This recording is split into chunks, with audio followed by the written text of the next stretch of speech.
ముందు నీవే పెదవిపై పెదవుంచి మాటలను చొర్రుకొని వేళ్ళతో ఒత్తిన మెడపై రగిలిన తాపం ఇంక పోలేదు.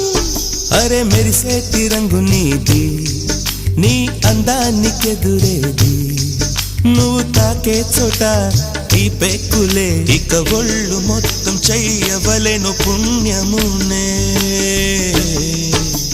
నెల్లూరి నెరజానా నే కుంకుమల్లే మారిపోనా, నువ్వు స్నానమాడ పసుపులాగా నన్ను కొంచెం పూసుకోవే.